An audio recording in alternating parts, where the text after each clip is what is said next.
Mesdames et messieurs les membres du conseil municipal, mesdames et messieurs les représentants des associations d'anciens combattants, madame la représentante de notre député de la circonscription, monsieur Nicolas Desmoulins, monsieur le représentant de la brigade de Saint-Gély-du-Fesque, de la gendarmerie, toujours présente à nos manifestations et que je salue.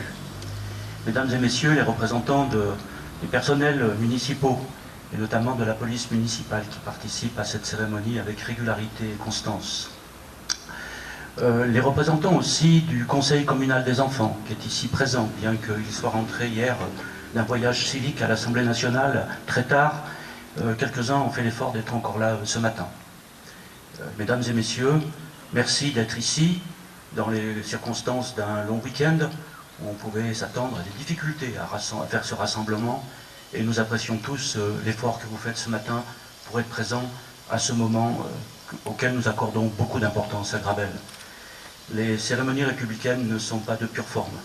Elles sont un moyen pour nous, non seulement de nous rappeler tous ceux qui se sont sacrifiés pour notre liberté, mais également un moyen pour nous d'affirmer au présent les valeurs qui nous unissent. C'est le 13e anniversaire de la capitulation de l'armée nazie le 8 mai 1945. Dans d'autres pays, comme à Moscou, c'est le 9 mai, le 8 et le 9 mai, c'est la même signature qui est à cheval sur les 2 jours, et c'est un moment important.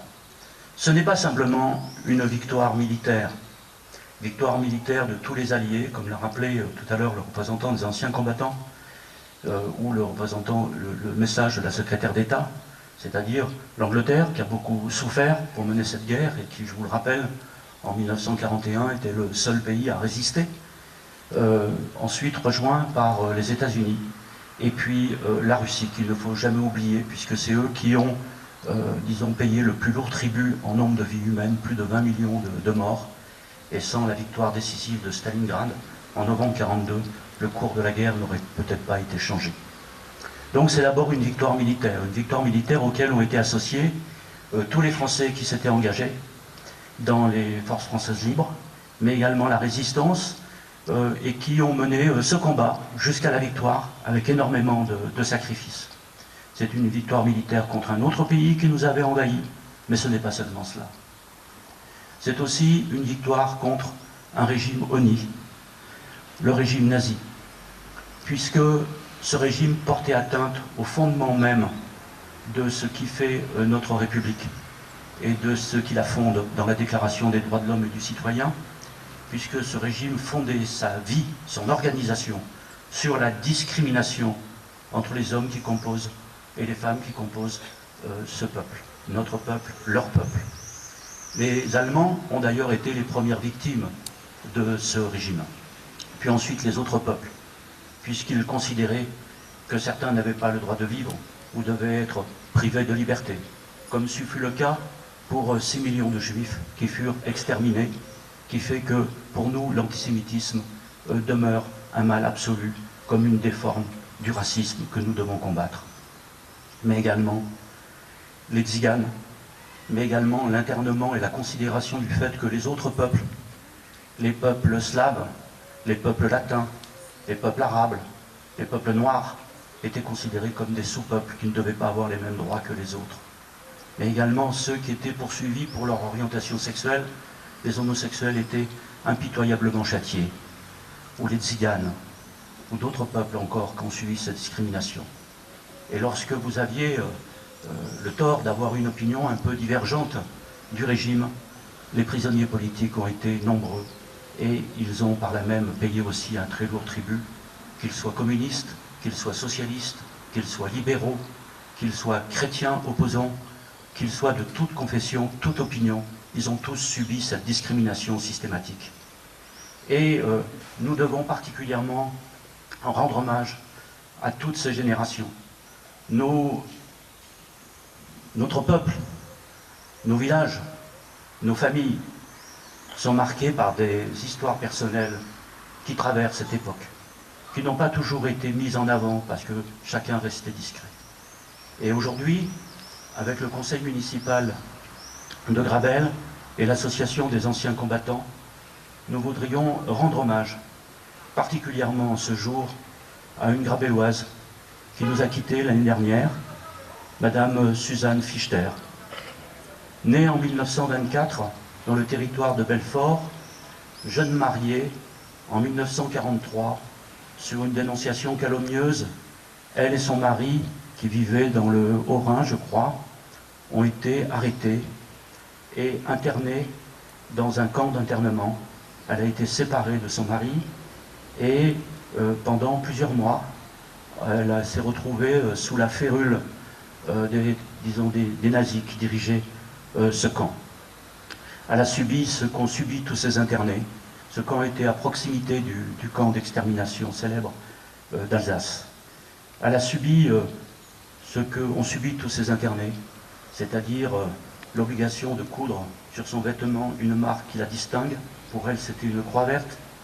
Et le froid, la faim, les humiliations, les vexations, tout ce qui caractérise la domination dans ce type d'internement.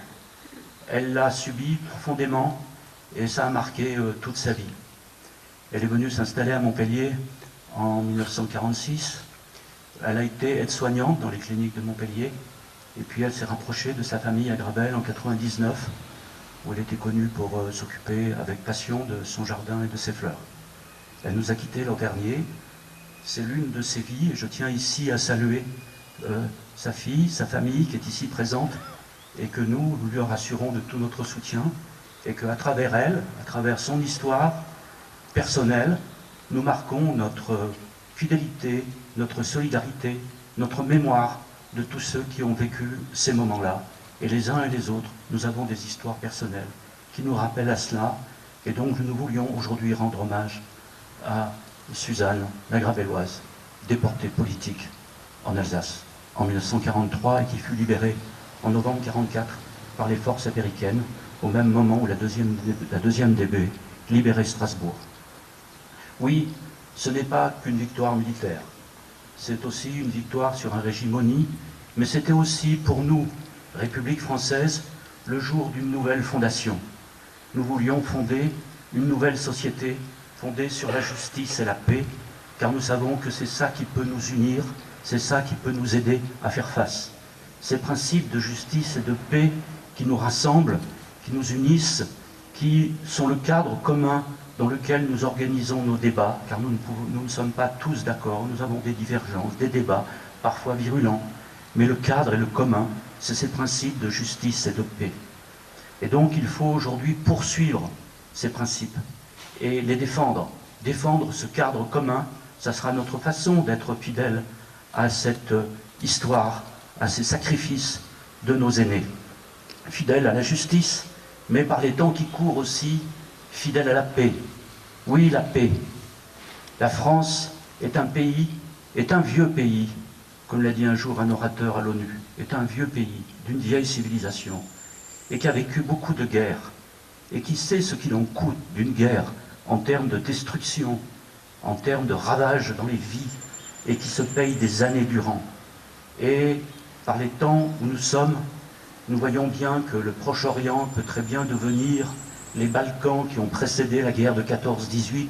On peut se retrouver entraîné dans une guerre que personne n'aura voulu. Faisons très attention. Nous n'avons pas à choisir entre les bombes qui tombent sur les écoles, sur les hôpitaux de la banlieue de Damas, ou les bombes qui tombent sur les écoles et les hôpitaux de la banlieue de Sanaa au Yémen. Nous n'avons pas à choisir. La France, c'est un pays qui doit chercher en permanence à faire que la discussion ait lieu à la place du conflit, qui fasse qu'en permanence on cherche des solutions politiques au conflit et non pas des solutions guerrières.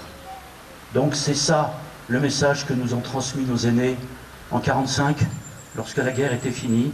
C'est cela le message, si vous relisez les discours qui ont été lus et développés le 8 mai 1945, juste après cette capitulation, et c'est ça notre honneur de République.